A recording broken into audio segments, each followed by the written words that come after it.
I had 50 quid in my pocket, Right. and that was it. Off I went. Off I went to Dubai. And look, I think as chefs, we have the ability to create change and do the right thing. And I think every day you can do something nice for somebody else is a better day. We not only destroyed the cake, we spelt the name wrong. We run out of space, whereas writing it in icing, and the look on his face, I'll never forget it. It was, what are you doing, man?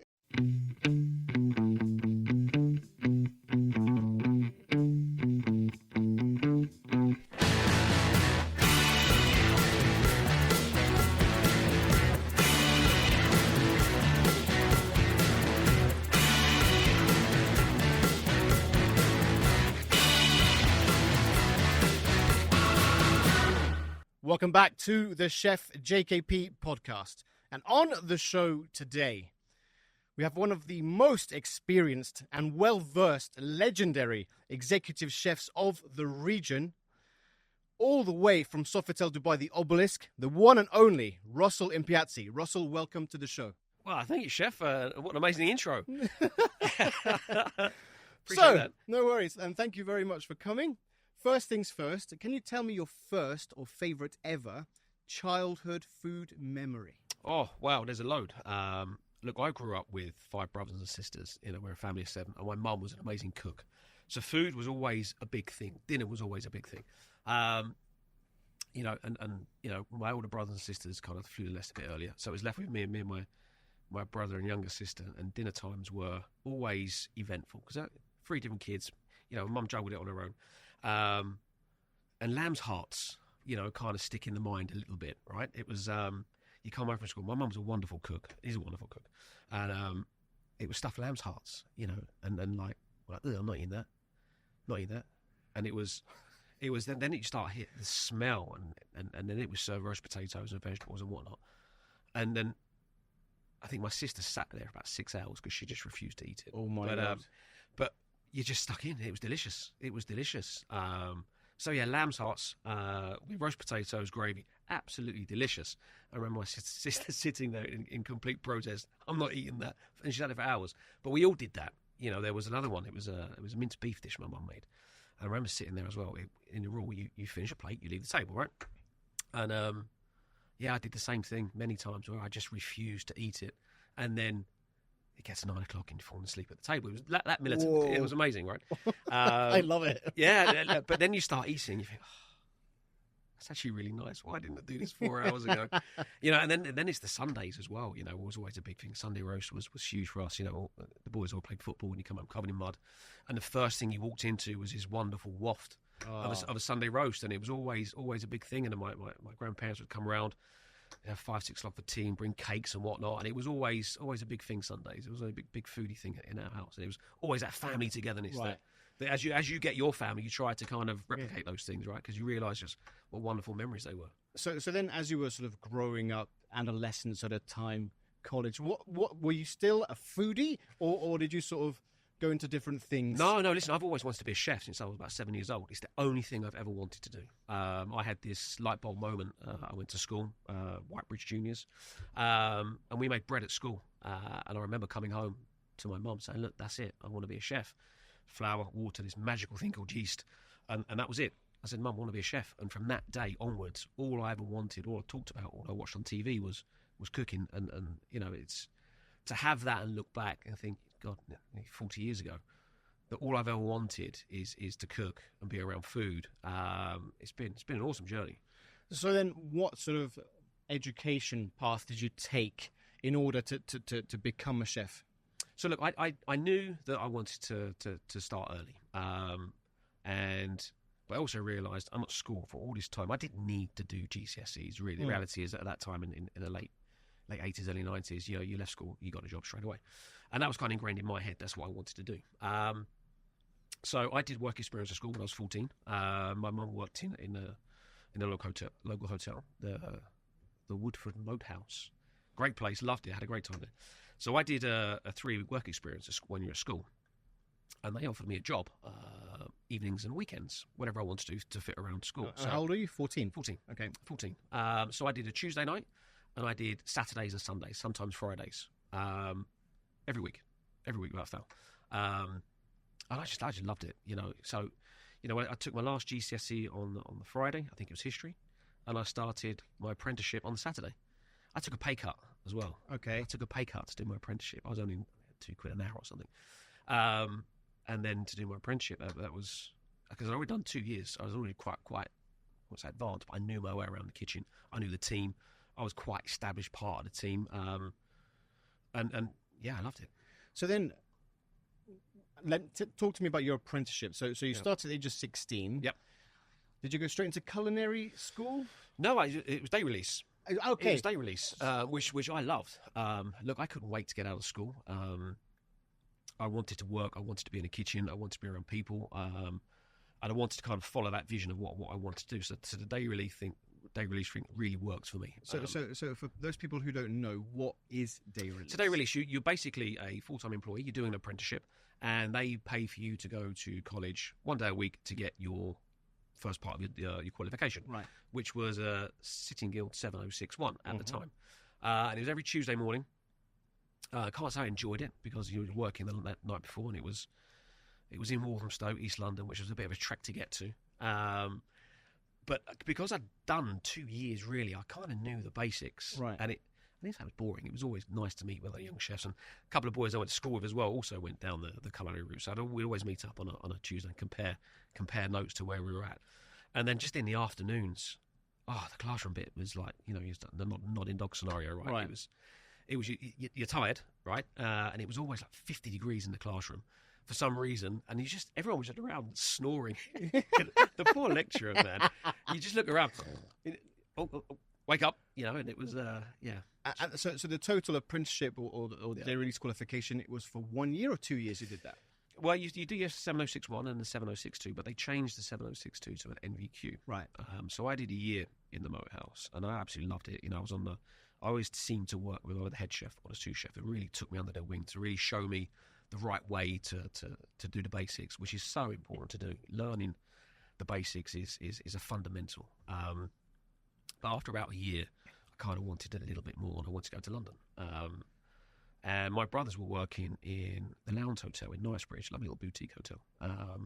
And they had a word with the chef. She had 2 Dutch boys, amazing guys.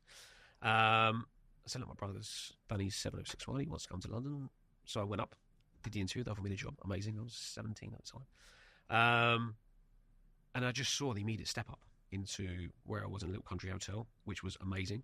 But then walking into the whole London hotel environment where everything is just a little bit better. The team was obviously a lot older, more diverse. There's a couple of Italians there, some Kiwis, Australians. The language definitely went up a notch or two. But it was such an amazing environment. You look back and you listen to the war stories of the I won't say abuse, but the tough times that a lot of chefs go through. I was going to ask you, how was it? It was amazing. I had the best time. I had the best chefs, the best team. Shiloh's still huge. One of my best friends. He's with me with Tycho. He was the chef at the time. And again, they just looked after me. They knew I was half decent. I knew my way around. I could cook. But I had the thirst for knowledge. And, they kind of saw that. And it was, I never had lunch break. I don't smoke, so I was never nipping out for 20 minutes for a quick cigarette. Didn't really drink coffee, so I was just head down, work. I remember being in the chiller just picking lettuce for hours, and it was the worst job in the world. But you realised your fingers were blue, your lips were blue, you were shaking, and you couldn't feel it at the end. But you're picking lettuce. Frizzy. Oh, that's the worst. But then you see it on the station, prepped perfectly well. And you understood why you need the discipline to do this. That muscle memory. You just come routine, and you'd come out like you were shaking, you were blue, but we did it, and and cleaning the chanterelles and all the basic, and then it was moving on to the hot section around a cold kitchen. It was great. So how long did you stay there for? 3 years. 3 years. So you progressed from commis. So I did my NVQ. Got my qualification, got a pay rise. That was great. A piece of paper from Monday to Tuesday to say you qualified. That was great. Then went to demi chef, then chef de partie, and then I was there for 3 years. And I kind of knew what I was doing. I was comfortable. I was established in the kitchen. The guys knew what I was doing. I was youngest by far. But what next? And at the time, Shiloh got offered a job with the Hyatt Regency here. the OG that's on the Corniche, right? So the new chef came in, another great guy, wanted me to stay, but I kind of had a little bit of itchy feet, and I went to 90 Park Lane with Nico, and that kind of was 3-star, and that kind of changed my outlook on what I wanted. I thought, this is where I want to be. This is what I want to do.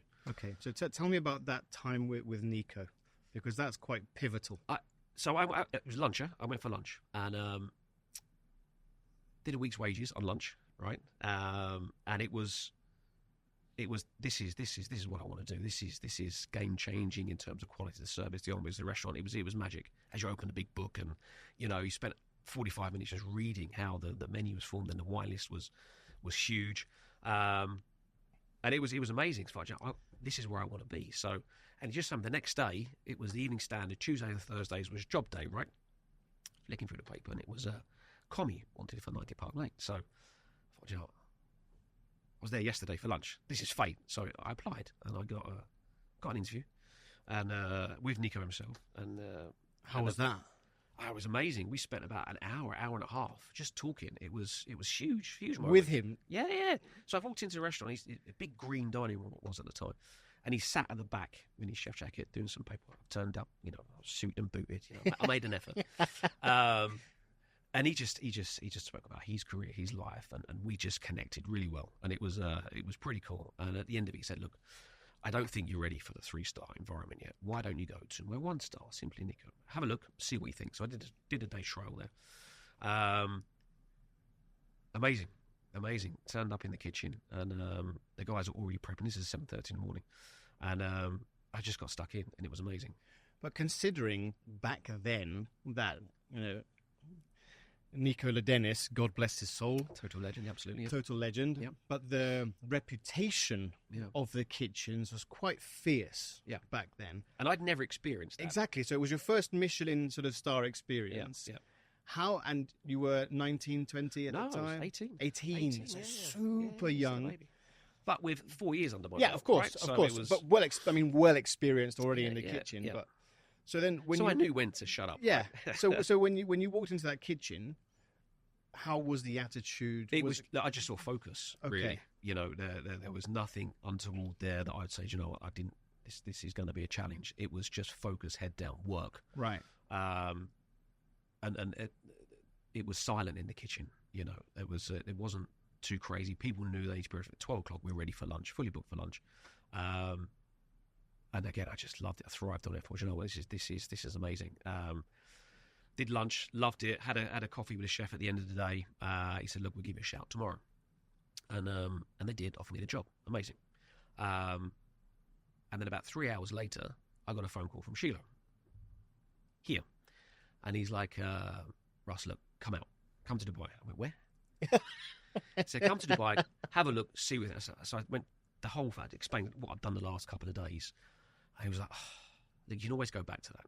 You can always go back. So you can do it. You want to do it, but you're still young, travel." He was in trouble a little bit. He needed a bit of help. So I get that too. So I thought about it, and it kind of resonated. I'm still 19. I've still got time on my side a little bit. If I go there, I've travelled a little bit, seen a different side of things, different part of the world I knew nothing about, literally nothing about. Did zero research, blind trust in Sheila saying, "Look, great 5-star hotel, wonderful restaurant, good team, just come."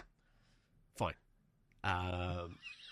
So I did. It's a lot of trust. I know, right? I know. So I did. And I remember, God, it was tough telling the parents, "Oh, by the way, I'm off to Dubai. You're not going anywhere." I said, "Look, I'm doing it, right?" It was, so I did it with final blessing of parents. And there was my suitcase had she'd stashed a bottle of ketchup, toothpaste, and a toilet roll.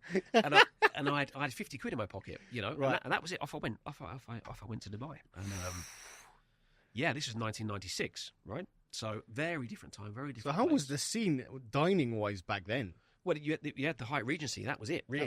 That was it. And obviously the old bits and pieces that were in Deer, which Right. are still there today, still amazing.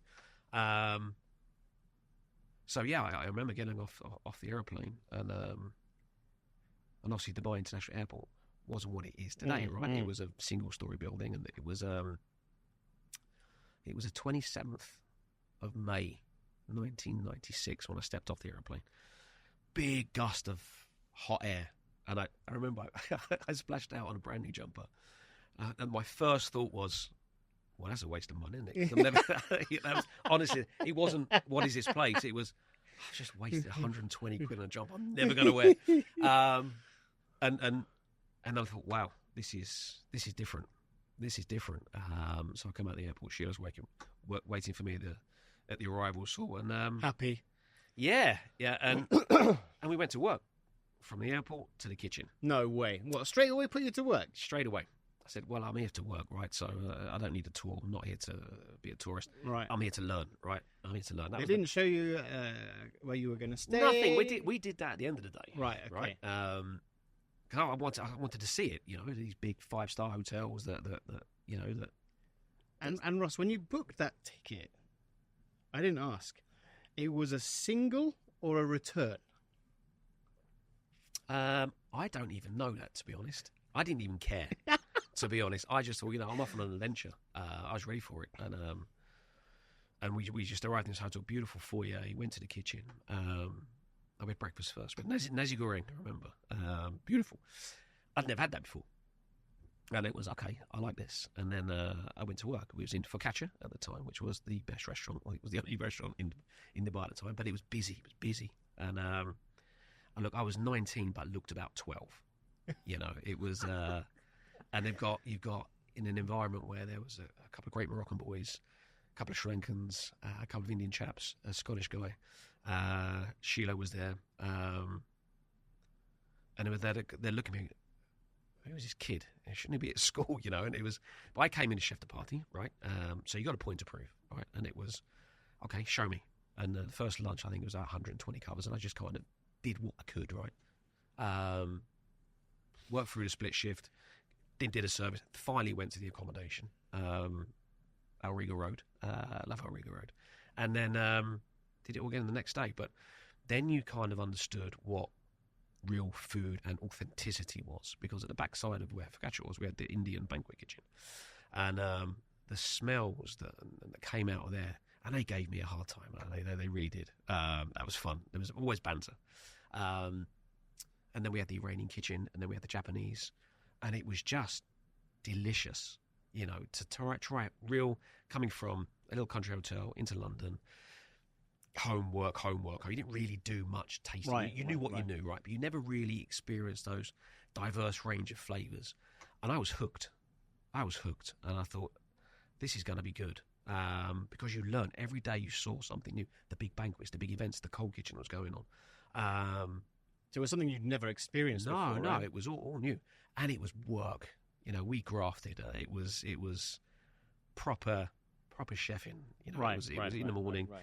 And you'd get ready for lunch. You'd do all your mise en place for lunch, then do it all again for dinner, because it was full for lunch and dinner. And it was a 6-day week schedule, and it was full on. And of course, you're in Dubai, new city, you want to go out, right, and explore. So I say explore, going out to the local nightlife, right? And which is also amazing. You're young, you're on your own, you're in a new city, and then you realise there's lots more people around you like that who are kind of taking a risk, taking a punt, coming out to Dubai and making it work. And I never look back. I did a year. I went home after a year, 8 months. I think I lost about 3 stone. I was really skinny. I got a hard time with my parents. You're not going back there. They're not looking after you. They're not feeding you.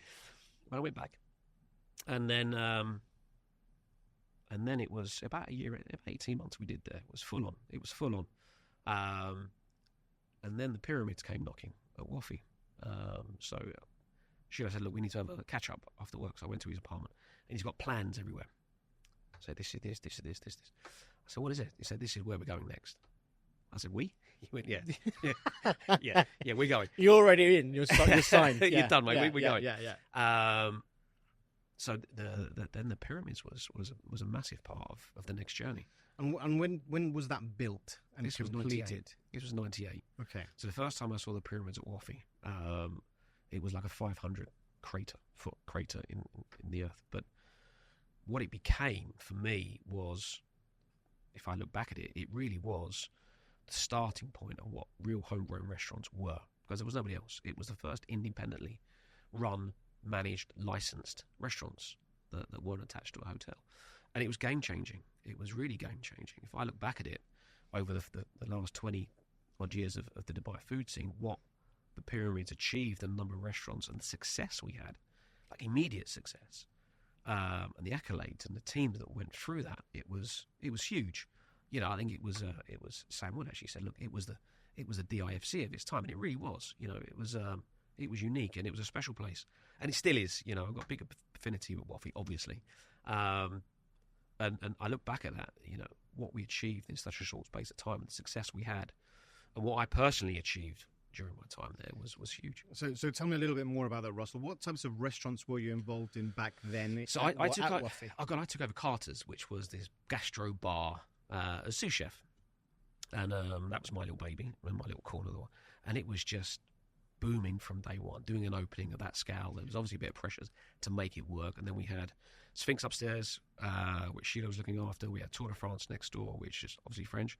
We had a beautiful Thai restaurant called Run Thai with Chef Knight, who's still by far the best Thai cook I've ever seen in my life. Real home style mama Thai chef, absolutely amazing. And then it just grew from there. We just expanded, added more, and of course I kind of grew as well in my role. In the end, I was exec chef there. I was given, the trust to really drive it forward. I was 27 at the time. I think at that time we had nearly 18 restaurants. Yeah, about 140 staff, and it was just getting better. And it was an amazing journey. But what I'm interested in, Russell, is that at 27 years old, most 27-year-old chefs, I would say, are short-tempered, hot-headed. They don't really know how to manage humans in a kitchen. How was your leadership style back then? Look, because I've never been exposed to that style of, I wouldn't say aggressive, but kind of driven hard. Yes. Right? I've never wanted to be like that, right? I'm still not, you get a bit passionate in the emotional industry, right? And you need to show that emotion sometimes, but there's better ways to channel it.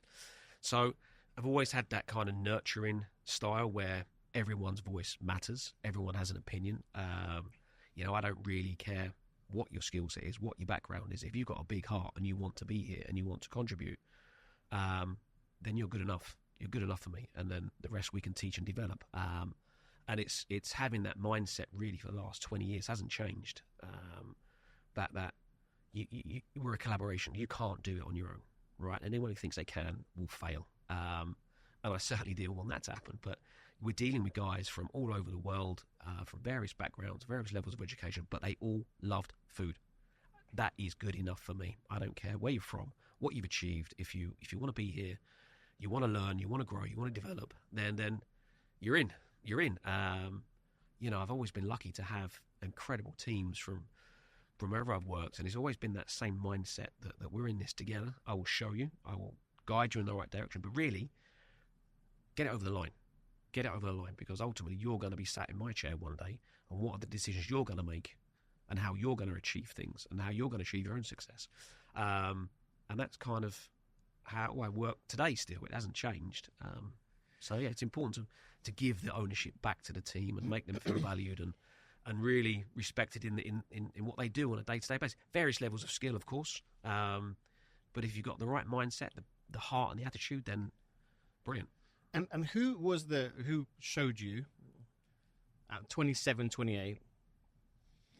Was there such a thing as a food cost back then, purchasing, or because a lot of people wouldn't know that at that time? Look, I understood the business of food quite early, right? I don't enjoy it. The last thing I want to do is sit in front of a computer looking at a spreadsheet, right? But it's going to matter at some point. So I kind of made sure of doing that, and I kind of learned that in London a little bit. We had Dennis was one of the chef de cuisines who was very, very good at that. So we'd always spend a bit of time and always ask the questions. So yeah, I kind of understood the business of food quite early because it's a necessary evil. Unfortunately, you just want to make beautiful food with the best ingredients and make pretty plates, right? No, you got to make them work financially, right? So it's important to understand the impact of waste, the impact of proper scheduling, ordering. When the Pyramids opened, trying to get produce in 1998 was a challenge, right? I was going to say, we had, if I look back at and I don't think we give enough credit to the suppliers and how far they've came and supported what we've done over the last 20 years, because they've been a massive part of that journey to get the quality, the consistency, the logistics of produce that we need to create great content for our restaurants. And I remember Gerald from Fresh Express turned up in the back of his car with a box of oysters. That was how we started, you know. And there's 10 other people like that who you just kind of say, okay, give me China Chef, fine. Give me X, Y, Z, monkfish. Give me sea bass. Give me. I can get that. Great. Go get it. And then it started coming in, you know. Where fish is another one. You know, we go way back. True Bear is another one. You know, it's because you're having those food conversations, and because we were the busiest and only really, I suppose, half decent restaurants that were really trying to change the narrative. You know, they all came to us, and we kind of had those conversations early doors together about what we thought we needed to bring in. You know, and obviously then we became a reference point. Are they using our Russell's using it must be good, which is a great compliment, by the way. But the result was full restaurants every single day. You know, and that was the exciting part. So then, if we fast forward to your current job, you've got some phenomenal restaurants in that place. Why did you choose to also be at that spot? What's your affiliation with Sofitel and the Obelisk? I look, it's Waffy. You know, it will always have a big soft spot for me because I kind of learnt my trade there, really. You know, yes, I started early, and passion and drive gets you only so far, right? And then you're on your own. So you kind of, I would say, self-taught to an extent, but I kind of, when I look back, yeah, the content you created all starts up here, right? And you kind of, there's always ideas, and you kind of think, where can I plug this? You know, which restaurant works for that idea, and who can really bring this to life in the best possible way? So, and it was being a big part of my life. So it's a special place for me. And the trust that the owners have placed in me over the years is something that I'm very keen to repay, to make sure that we continue to make relevant content for all our restaurants. Because, look, and again, Shiloh's there. Yeah. You've got Daniel Boulud. You've also got the best afternoon teas. You've got an incredible pastry chef. Yeah. How many are in the brigade now? We've got 95 cooks. And then there's 25 in our amazing stewarding team, which you know, also don't get enough credit, because without these boys, you know, we can't do anything, right? It's making sure that the pots are clean, the plates where they need to be, and everything's clean and organised, and you know, they're a huge part of the team as well. And yeah, so super lucky. We have an amazing team, a great bunch of individuals, and obviously I came in after the opening, which is always tough to do, right? We was back in London at the time, which is another story, but a big part of the whole journey, to be honest. And it's like, who's this guy? Where's he come from? You know, it's because I just literally turned up overnight, right? It was Hi. morning chefs, and it's trying to make sure that you got to get buy-in at some point, right?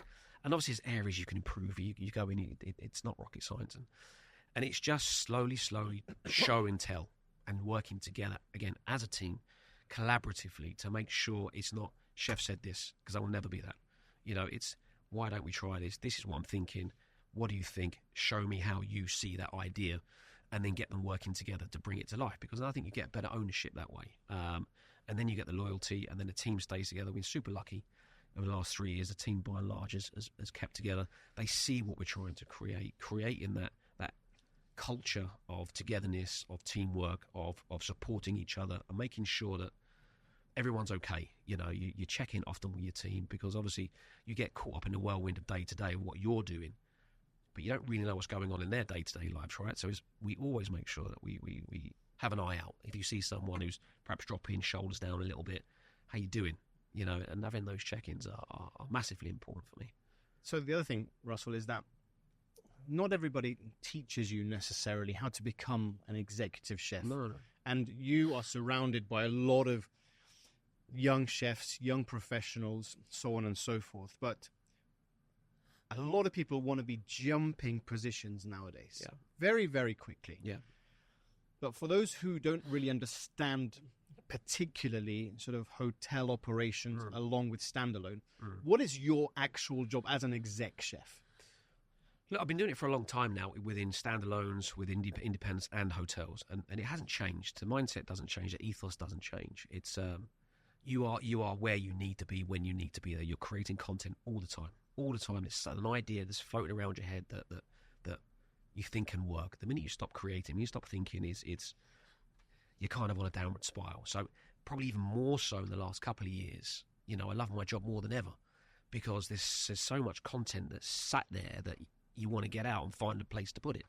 And it's just nurturing the younger guys and putting them on a path to learn and slow down and get it right. It's not fast food, it's good food. And understanding the ethics behind food, the way the world has changed over the past 10, 15, 20 years, and how it's going to continue to change over the next 10, 15 years. The content we created 30 years ago is absolutely not relevant today. And even today, the content we're writing today, how is that going to be relevant in the next 10, 15 years as the world changes and evolves? And again, getting our young commissaire chefs, chef de parties, junior sous chefs, in the mindset of how they write their own menus and their own vision of what they want to be and what their style of leadership is, but more importantly, their style of food and their food story and how they narrate that in their own minds, start now. Because the world's changed, we have to evolve with it. The ingredients we use now are more important than ever. The choices we make as chefs, the fundamental impact that we have on supply chain, on farmers, on logistics, on carbon footprint, they're massively important. And how do we then make sure that the next line of chefs are prepared for that with their minds ready to create incredible food, bearing in mind the impacts on what we're doing around the world. So when you have those visions where you're nurturing the chefs, you do have a huge position. 90 chefs is not an easy thing to manage. So do you then have workshops? Do you have it with the chef, the head chefs, for example? How do you put that vision? Because it's very forward thinking, and a lot of chefs wouldn't necessarily do that. But for you to impart that knowledge, which I think is incredible, what is that strategy? I think you get the buy-in quickly. If you've got a new team members starting, get them around the table together and just ask them questions. Find out how they think. And I present a vision of what we're trying to create. I created a vision, a mission statement that is across all the hotel. So it's not new news. I think if people understand the how and the why, then it helps you explain yourself a little bit more because they can read it. It's visualized. So we do common chef workshops, we do chef de partie workshops, and we do sous chef workshops, where each has kind of the same undercurrent message, but each has different levels of content of what makes sense for where they're at in their career. I've got Cool Chef daily briefings every day, but you're in the kitchens around as much as you can possibly be. That's important too. Not to the point where you're sticking your finger in every soup, because that's kind of, I don't like that. That's their job to do. They know the consistency, and of course you check and you follow up, and you correct where it needs to be. But it's that ownership that I want senior chefs to have, and make sure they're doing it the right way, that then filter them through their teams. So then one thing that I've noticed that you're really good at, excuse me, is the sustainability part, Russell. But what I mean by that, there are two specific things that I wanted to discuss with you when it comes to this. Number one is the sustainability of the chefs nowadays when it comes mentally and physically. Secondly, what are the types of practices that you are currently doing for the sustainability part when it comes to the food or the suppliers that come to the hotel? I look from a team perspective. Look, their well-being is everything, right? You have this massive responsibility for this team of chefs who are away from their families, working incredibly hard, and just making sure they're okay is a big thing. Our employee restaurant is good. We don't outsource it; we produce it ourselves. You're never going to please 450 employees in a hotel every day, right? But it's freshly cooked, good food, amazing salad bar every day. That is a place for me where we need to make sure that the team are well nourished, get good food, and we spend a lot of time and money on it to make sure that the employee restaurant is a place where people can go and have something good, healthy to eat. Right, it starts there, and then it's just making sure that they feel valued, because you've got to give value to your team. Then whether it's the dishwasher, the chef de cuisine, or the exec sous chef, everyone plays such an important role. And just say thank you now and again, right? It goes a long way, because we work incredibly hard together. Because by and large, I'm normally standing next to them, so I see the commitment and effort and hard work they do, and a pat on the back, well done, and a crisp high five at the end of the day. Goes a long way, right? Because you're going to do it again tomorrow. Absolutely. We go again tomorrow, guys, and that's it. We go again tomorrow. Every single day, we're ready to work. trying to be that little bit better than yesterday is always the message. So yeah, that's helped me. I suppose crest that loyalty within the team. And then when it comes to ingredients and produce, that's always been there. It's as chefs we're taught, use everything. Don't chuck it away. It's waste is a decision, right? I read somewhere, and it really is. We choose to create waste. You go back to, I don't know, when I first started cooking, and you walked into a supermarket. When I was growing up, you had a local greengrocer, you had a local butcher's. Moving away from that now, I see when I go back home, I don't see those as much anymore, which is a real shame, which means kids aren't exposed to it. It's supermarkets, great, driving value, driving price, but when I see carrots for 49p a kilo, I think, that poor farmer, that absolutely. poor farmer, how much is he getting, And that's something I think is a conversation to have, because without farmers, we have nothing. We're nothing, right? yes, We're exactly. nothing, right? So the whole supply chain is a big thing for me, and choosing the right ingredients, the ethics of food is hugely important. Again, as you get older, you understand that a little bit more. I've never been price sensitive, to my detriment sometimes, but you want to find the best possible produce. I'm not talking about foie gras and white truffles. It could be the best carrot, right, that's locally sourced, that tastes great.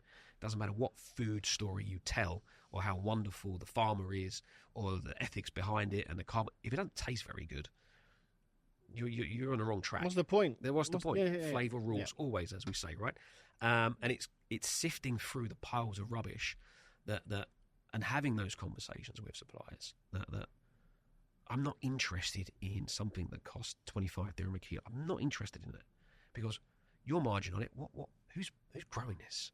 I don't want it. And luckily, when suppliers come and see me now, they understand that a little bit. Don't waste your time. But don't waste my time either with produce I'm not going to want, right? It needs to have a good food story behind it. It needs to taste great. It needs to be a story that I can then tell to our guests, because they need to understand the work that we put behind to make sure that the beef that we find is hormone-free, antibiotic-free, raised properly, not knee-deep in its own excrement, fed antibiotics and growth hormones, exactly. and bigger, faster, quicker, cheaper, which has broken the food chain. We spend a lot of time doing this, and it's seafood, vegetables, meat, fish, dairy. Everything has to fit a certain thing in my head to make sure that we're giving. The question I would say, would I feed my children this? And if the answer is yes, it goes on the menu. If the answer is no, I don't touch it, right? Because that's the responsibility you have as a chef when your guests come into your restaurants. Is trust is everything for me. Making sure that I trust in the team behind this to make sure they're buying the best possible produce. And then trying to find some value in there somewhere so it's not crazily expensive. So, we spend a lot of time on purchasing the right stuff, and that's a story that you then tell to your chefs to make sure that as they get older, they see the benefits of doing that.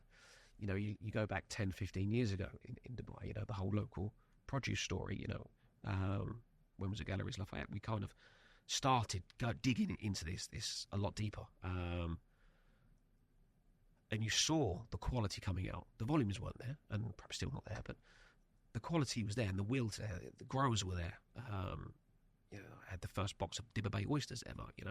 Wow, amazing, game changing. And then we worked quite closely with Elena at Green Hearts, which is just my little bit of food heaven. When you go out there and you've got this beautiful oasis with someone behind it who's as passionate about what she does as I am, and finding those relationships are so special, because understanding that genuine, organic, looking after soil, that's the big thing, heirloom seeds, the work that goes into that is massive, massive. And to be able to do it to the volume that she does, it's huge. So, then there's 10 other suppliers like this that you work closely with, and you build those relationships, and that trust is there. But it must be amazing for you to see that change over huge. So many years being here. And that's always what we try to do as well, to get the team out to see these places, especially chefs who come overseas who want to buy their San Marzano tomatoes from Italy. Okay, fine, they're great. But, look at what PR are obviously doing. Look at these local organic tomatoes. They taste great. The sweet corn is amazing. The kale, the spinach, the leaves. It all has a place. It all has a place. And it's making sure that we don't lose sight of that, and we champion that as much as we possibly have, finding that balance between the best possible local and regional with what we need to import, because we do need to import that. That's the reality. And making sure that everything talks to each other. That's been a big part of what we've been working on for the last couple of years, and we'll continue to do that. And the other thing, Russell, that everybody sort of knows you for, again, which is also incredible, is the work you do with the food banks. Yeah. Now, tell us, why is that so important to you, and also why do you want to also show the rest of the world as to why you're doing this? Look, I think as chefs, we have the ability to create change and do the right thing. And I think every day you can do something nice for somebody else is a better day, right? And that's a basic principle. So do the right thing at every opportunity you can get. And as chefs, we do that through food. And this goes back to my time in London, where and it kind of started really with when I was kind of in London during lockdown. And what an incredible time that was for many different reasons. Obviously, it was emotional, it was challenging, it was scary. But at the same time, people needed feeding. We were one of only 3 hotels in the whole of the UK that was open.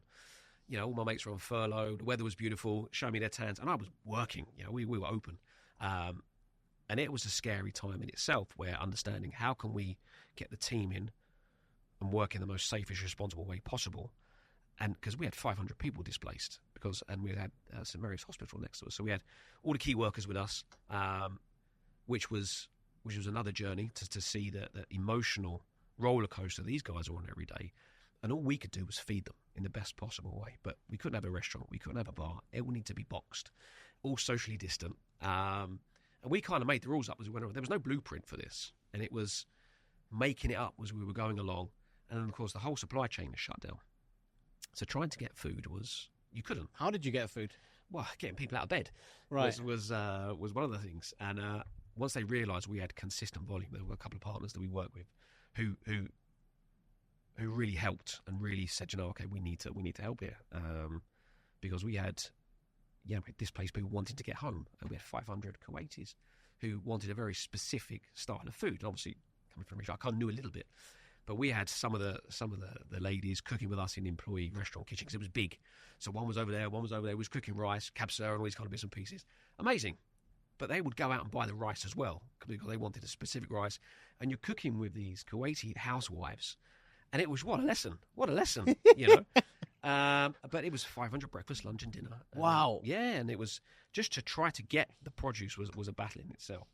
And obviously they managed to get home safely. But then, of course, then it kind of ramped up a little bit. And you saw the doctors and nurses coming in every day. And you know, that was pretty tough to see. They'd leave in the morning, fresh, coming home absolutely broken. You know? Right. Obviously, they'd had a tougher day than me, right? And all I could do is just to make sure they had decent food to take up to their room, bottle away if you needed it, and off you go. And we got some schools to do some little positive messages that we stuck on the wall in the middle of the lobby. And you'd walk through, and you'd see some of them just like, it was really emotional to see doctors and nurses who clearly lost people that day, didn't have any idea what they were doing in front of this. We call it the Wall of Hope. And seeing these wonderful messages that the team's kids had written, the local schools had written, it was really cool. And then trying to feed them at the end of the day, you know, and that's all we could do. And that's the beauty of food, right? A decent meal at the end of the day, no matter how tough day you've had, if you've got something hot, cooked with a little bit of love and care, it's going to put a smile on your face, right? So that's the power of food. And then obviously it was we've got surplus. You know, we can't supply it. We've got tons and tons and tons of produce. So we were connected to the Felix Project. So what we did before, we knew lockdown was coming. Okay, we're in a 1,000-room hotel, biggest banquet operation in Europe. We had stock, right? What do I do with this? So I reached out to the local food banks and guys, look, we're coming. So we turned up with thousands of biscuits, hot chocolate, emptied the dry store because we knew we didn't need it, right? So we just dumped it. And you saw the demand pre-pandemic for food bank, where there was 50 to 60 families, 100% reliant on this. Fast forward a couple of weeks, there were 300 families, 100% reliant on the food bank. So you saw the need, you know. And in London, in what was it, 2020, nobody should be hungry, right? You know, it's and that struck a real chord with me. And then we kind of connected with the Felix Project, who then connected us with suppliers, and the suppliers just sent. And I didn't even have vision at this point. I was like, maybe I need to kick this upstairs a little bit. So I said, look, guys, we're doing this.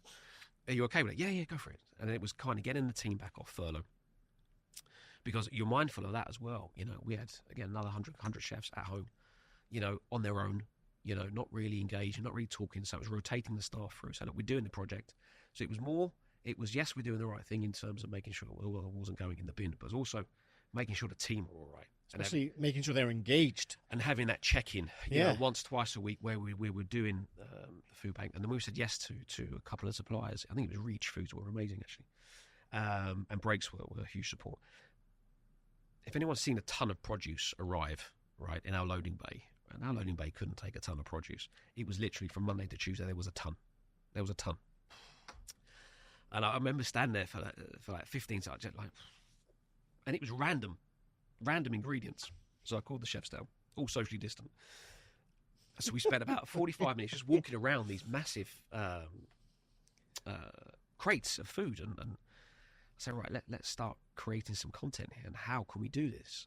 And so we spent the next 2 days prepping. We did 1,200 meals that they picked up, boxed, off it went, and that was the start of our turning surplus into incredible meals for the Feeders Project, who then distributed it across families in need across London. So I think when I left, there was up to 27,000 meals. And what I love about what the team are doing still in London, they're still doing it. They carried that on, which is amazing to see. So, of course, when I came back to Dubai, it was still fresh in my mind.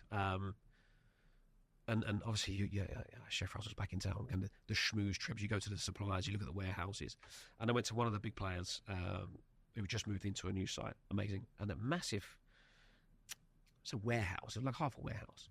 And it was just reject, do not use, return. But there's nothing wrong with it. Might be the wrong colour, the wrong shape, the wrong size. Here we go again. So what are you going to do with this? I said, we're going to throw it away. This is perfectly good food. They're going to throw it away.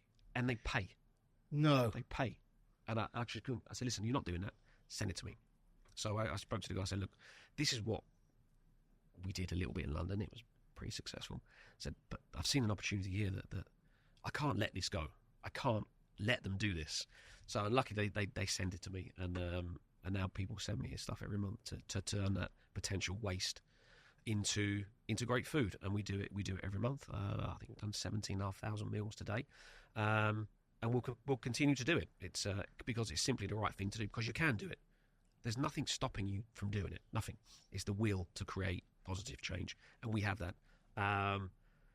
And when we get sent random stuff, right? But you got to scratch your head a little bit and think, okay, how can I make this delicious? But how amazing! Two things: to be incredibly inventive with random stuff. Yeah, but it's fun. Number one. Number two, the fact that you're feeding people who are less fortunate than you through food. It's something incredible. I've been out with the food bank guys to do the distributions, and we've done maybe 1,500 meals.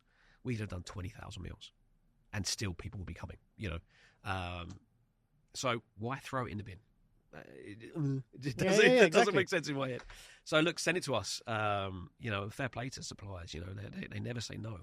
They never say no. And it's amazing that they're open just send it to you, because at least they know it's going to a good place. Someone would rather sell it for a dirham, but you kind of put a little bit of pressure and say, look, guys, look, if you've got, as long as it's not expired, as long as you've got date on it, and you know you can't sell it, at least there's 2 weeks on it, send it to me, and we will repurpose it, and we will redistribute it, and that's what we do. And then we look around our own operation, where perhaps we've ordered some carrots, leeks, celery, broccoli, whatever's in the veg chiller. It gets broken down, gets blanched, gets frozen, gets back to back, goes in the freezer.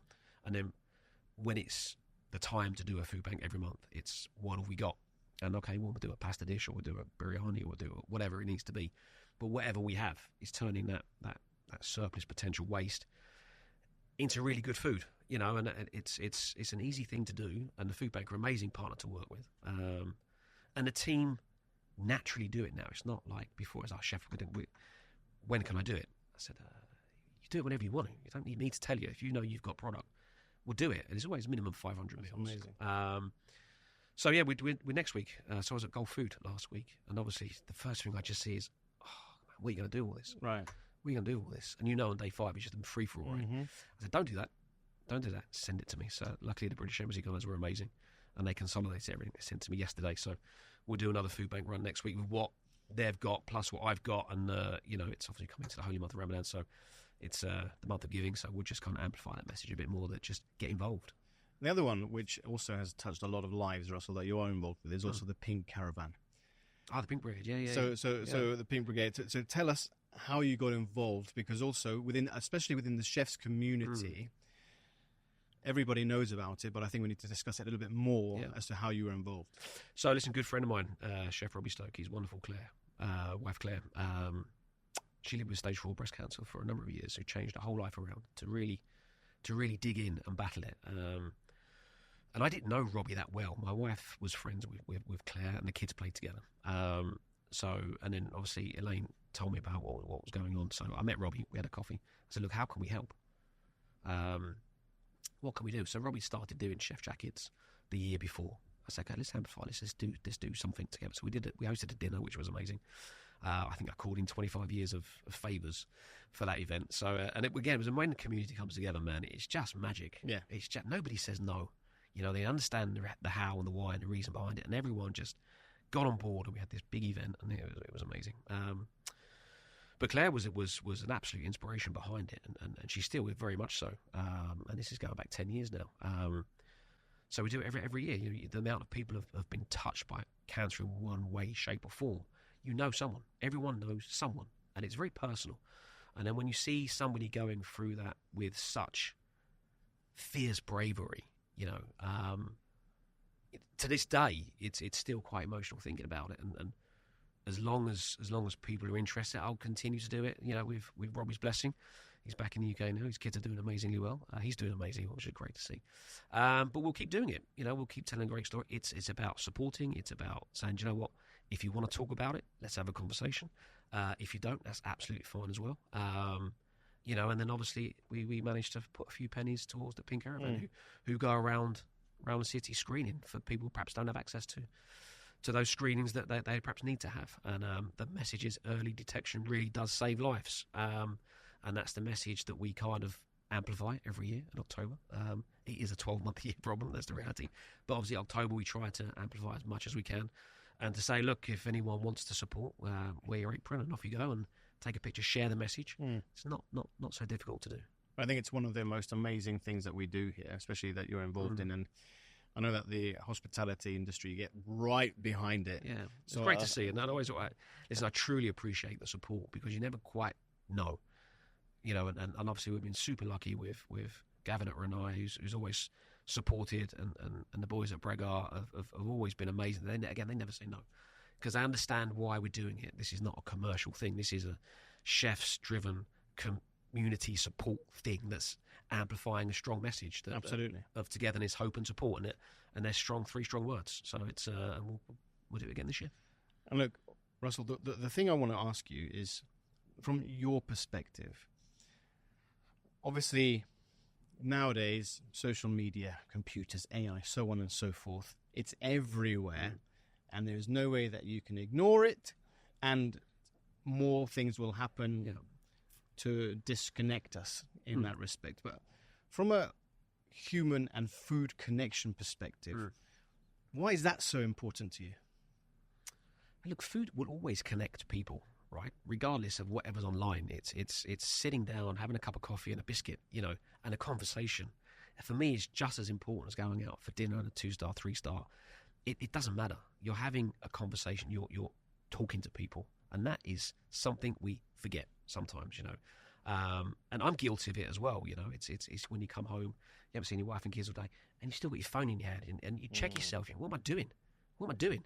And it's trying to find that disconnect, that put your phone in the kitchen, leave it there, have a conversation with your missus. And I love it. It's I'm still guilty of doing it on occasions, and my wife probably says a bit too much, but look, it's also a source of inspiration as well, right? It's not always a negative thing, right? The amount of good food stories out there is very collaborative, and you spend a lot of time going through and seeing what other people are looking at, and perhaps what makes sense to you, what content you want to share, and so yeah, there's a double-edged sword, for sure it is. I think it takes away that human connection sometimes, which we need to get back to a little bit, and understanding the emotional value of food. That's a key thing as well. That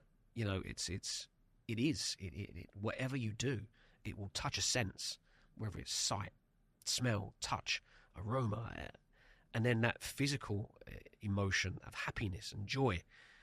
Or this is a disaster. It's the full spectrum of what it is, right? Of the human psyche. And that's the magic of food. That's the power of food. And I love it. So look, before we get into the quick fire questions, I have 2 other questions that I'm interested from your point of view.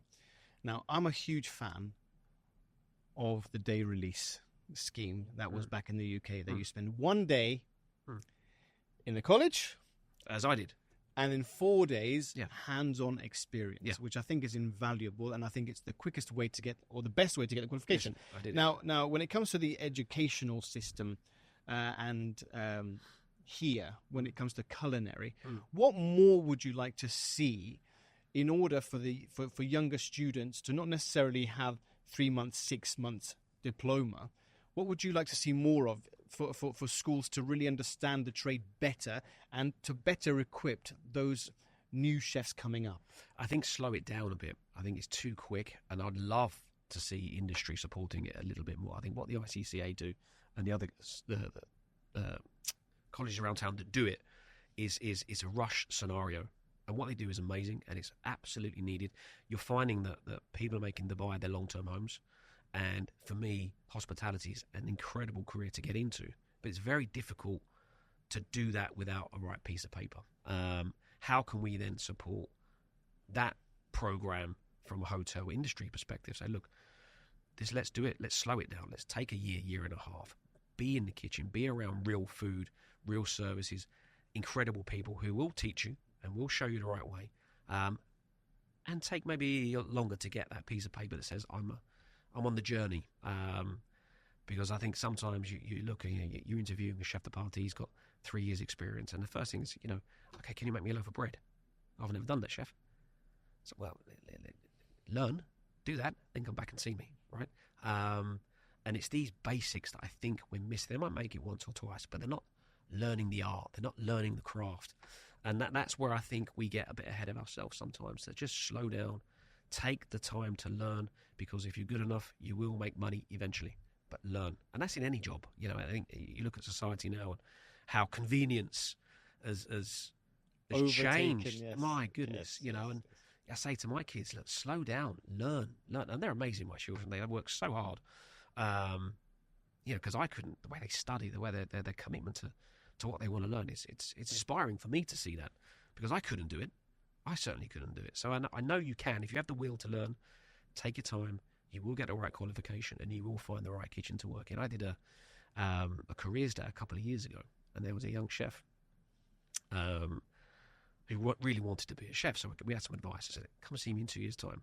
He started with me last week. How cool is that, right? How cool is that? Yeah, it's amazing. So, what's his name? Sherwin. Ah, what a legend. Yeah, How Sherwin. amazing. So we took him out to Taste Dubai last week, which was a pretty heavy day, but fair play, it's he stood up and did incredible, and it's great to see, because he wants it, right? And you see that he wants it. But that's the difference, isn't it? Yeah. That they want it. And he's okay to take his time. He understands it takes time, but unfortunately not everybody does.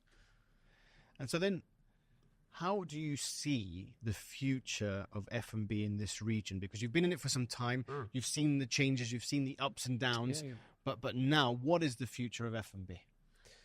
I think it's only going to get stronger, which is, I think I saw it 10 or 15 years ago, the potential of Dubai. And everyone's, Michelin will never come. For sure they would, because I could see the talent in the city. And it's great that they're here, putting a real global showcase on what we do. I was watching Somebody Feed Phil on Netflix last night, right? And it was so great to see that focus on not just Mohammed and Greywell, but the amazing stuff they do, and all the other boys and girls who just bring it to life every single day. But the heritage behind it, and Dubai has got such a history, and I'd love to see that history amplified a little bit more, because it's there and it's delicious. But I just see it moving forward, bigger, stronger, faster, quicker, which is exciting to be part of. If we get our sustainable story right and we tell a proper story around that, because I think sometimes it's great that it's been talked about, and it's great that the goals are there to be done, but the last thing it needs to be is a box-ticking exercise. It needs to be ingrained in the next, now for the next 15, 20, forever. It's there, it's done. We're in a situation where we need to make sure that what we do, it makes sense, and luckily where we are now at the Obelisk, the mindset is there to make sure that we don't get it right all the time. First to admit that. but the will is there to make sure we continue down that path. So now we're at the quick fire questions. I'll let you settle and get ready.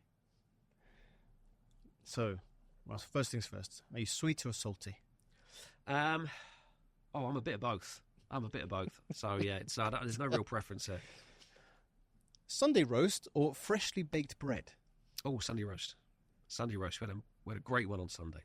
Spent all day cooking a roast dinner on Sunday. Pie and chips or fish and chips? Oof. That's a tough one. Fish and chips. Now, at the moment, what are your top 3 go-to cuisines to eat? Look, I'm a massive pizza fan. Love pizza. A good pizza. I love Chinese food, but my wife doesn't. So that's always a complicated conversation, right? So I will eat Chinese when she's not around. But I love Chinese food, and I love Indian. Massive Indian food fan. You know, obviously when we opened Ashen's, God, that's 20 years ago as well.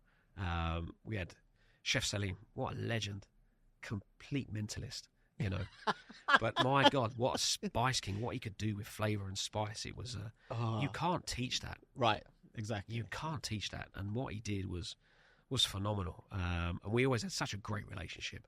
You know, he'd be proper losing his marbles in the middle of service. He'd walk in the kitchen and he'd stop. You know, I said, "You right, chef?" Service, carry on. You know, and then to go straight back to losing it. It was amazing.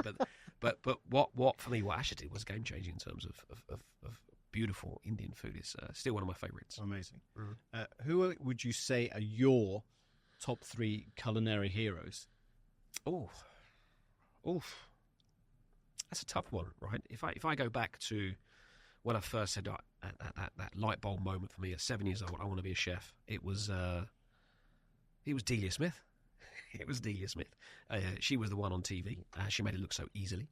It was a Tuesday night, and it was on the same time as Question of Sport. So you go into school the next day, all your mates talk about Question of Sport. Do you watch it? And I was watching Delia, and I got a hard time for that, right? But then they kind of understood a little bit why. So Delia was a bit of a legend in my eyes. And look, I look back to my nan and my mum as well of when it comes to producing home cooked food.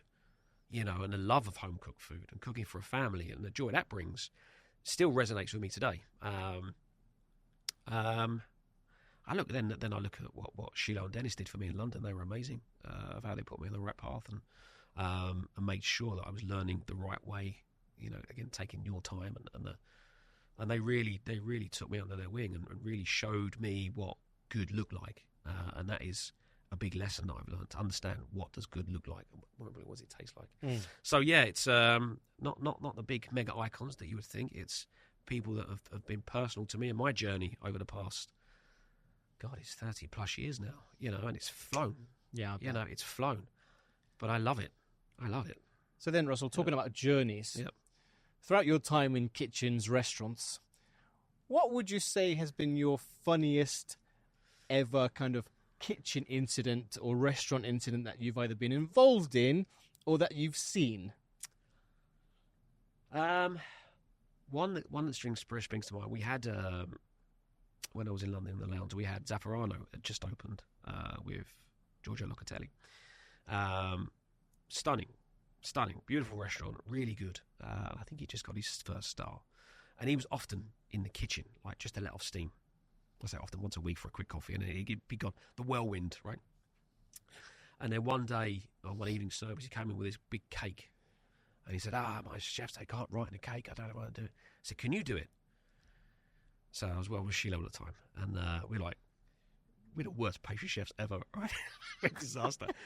He said, Georgia, of course we can do it. So we had this big cake, and it was Happy Birthday, and I can't remember what the name was. And we not only destroyed the cake, we spelt the name wrong.